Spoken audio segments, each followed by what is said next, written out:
Hi everyone, and welcome to this session on the renal system.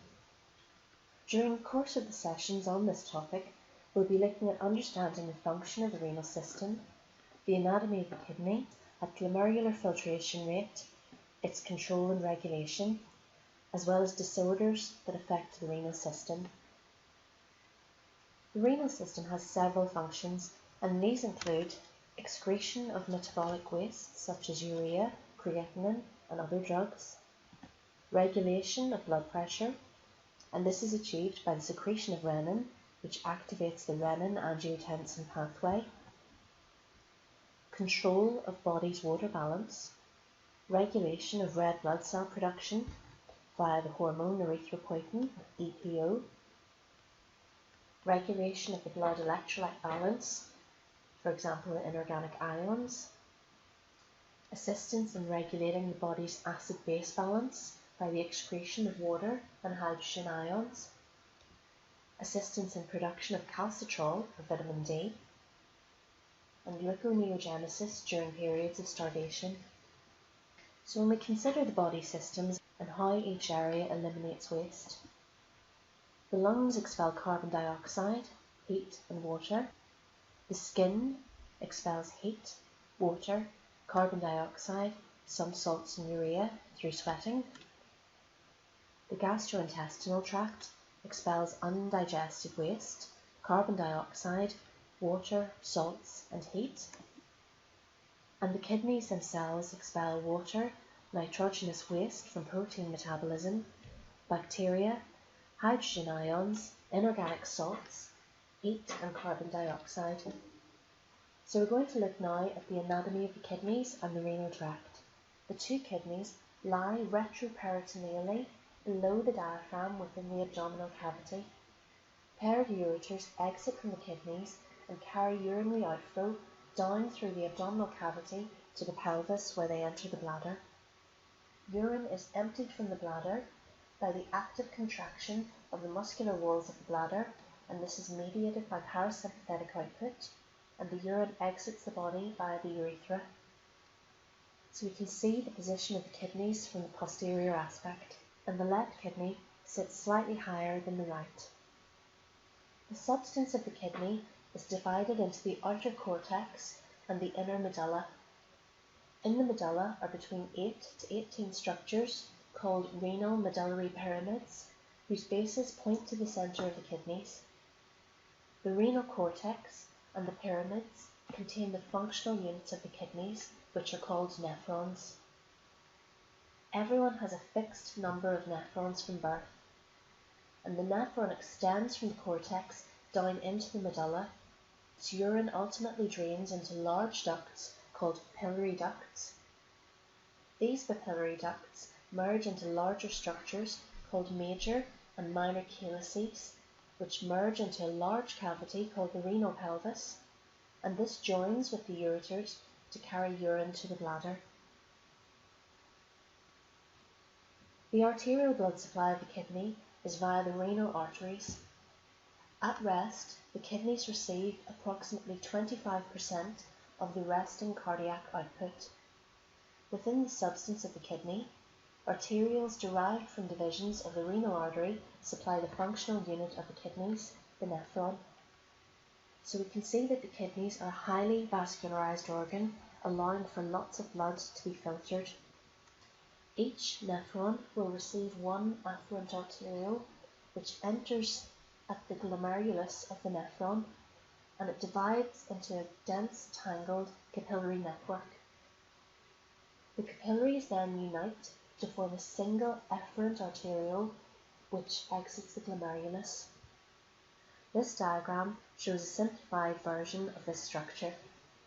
The capillary network within the glomerulus constitutes part of the filtration unit of the kidney, and in human physiology, this is a unique situation where an arteriole divides into a capillary network, which then forms another arteriole and not a venule.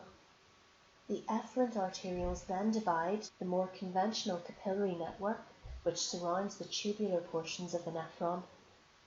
These then unite to form venules and veins and drain out of the kidney at the renal hilus as the renal vein alongside the renal artery.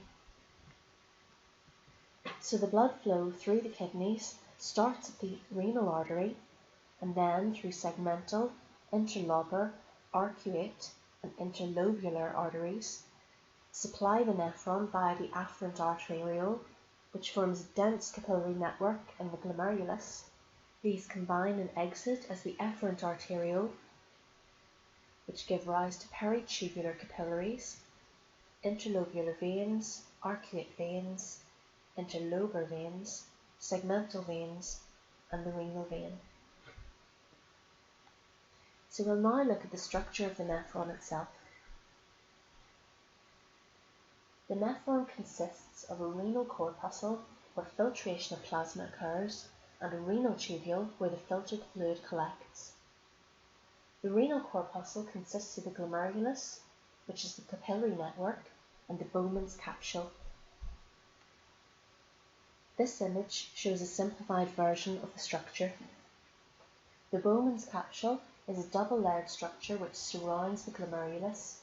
The inner layer of the Bowman's capsule, known as the visceral layer, is in close approximation to the glomerular capillary network. The capillary endothelium and the visceral layer of the Bowman's capsule together make up the endothelial capsular membrane, which acts as a filter and has 3 layers. The filtrate of the blood plasma, which has passed through these 3 layers, is now within the capsular space, and from here it passes into the tubules of the nephron, which are divided into the proximal convoluted tubule, or PCT, the loop of Henle, and the distal convoluted tubule, or DCT. DCTs then empty into collecting ducts, which drain into papillary duct, then into the minor and the major calyxes, and then onwards to the ureter. There are 2 different types of nephron: cortical nephrons and juxtamedullary nephrons. We can see that the majority of the cortical nephrons sit within the renal cortex. In contrast, the juxtamedullary nephrons have much longer loops of Henle and sit closer to the renal medulla. Flow through the nephron, whether it's a juxtamedullary or a cortical nephron, follows a similar pattern. Filtrate within the Bowman's capsule passes into a proximal convoluted tubule, down the descending limb of the loop of Henle, upwards through the ascending limb of the loop of Henle, which in the juxtamedullary nephron consists of thin and thick sections, and then into the distal convoluted tubule, where it drains into the collecting duct. Cortical nephrons make up approximately 80 to 85% of the nephrons within the kidneys. The renal corpuscles lie in the outer portion of the renal cortex, and they have short loops of Henle. Juxtamedullary nephrons make up between 15 and 20% of the nephrons of the kidney, and their renal corpuscles lie deep in the cortex close to the medulla. They have long loops of Henle with thin and thick portions of the ascending loop. However, only the epithelium is thinner. The rest of the structure remains the same. So this diagram shows the Bowman's capsule, and we can clearly see the afferent arteriole with blood flow coming in and the efferent arteriole with blood flowing out. The ascending limb of the loop of Henle sits in close approximation with the Bowman's capsule, and we can see that specialised cells on the ascending limb of the loop of Henle and the afferent arteriole are in close approximation. These include juxtaglomerular cells of the afferent arteriole and macula densa cells on the ascending limb of the loop of Henle. These cells will be discussed in later sessions. Within the glomerular capsule, the dense capillary network is arranged into folds, and the visceral layer of the glomerular capsule sits in close proximation to this.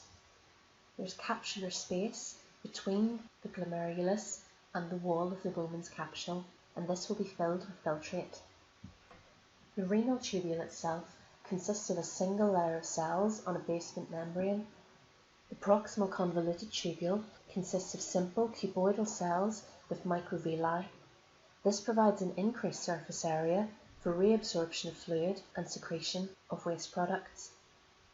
The descending loop of Henle consists of simple squamous or flat cells, and the ascending limb consist of simple cuboidal to low columnar cells.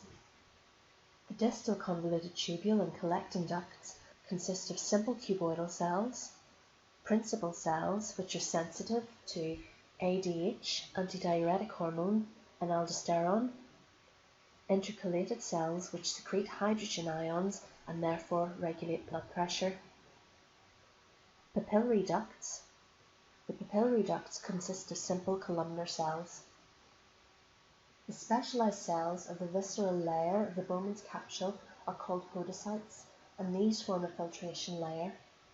Between these podocytes are filtration slits, which prevent the filtration of medium-sized proteins. In the next session, we'll be looking at renal physiology, including glomerular filtration.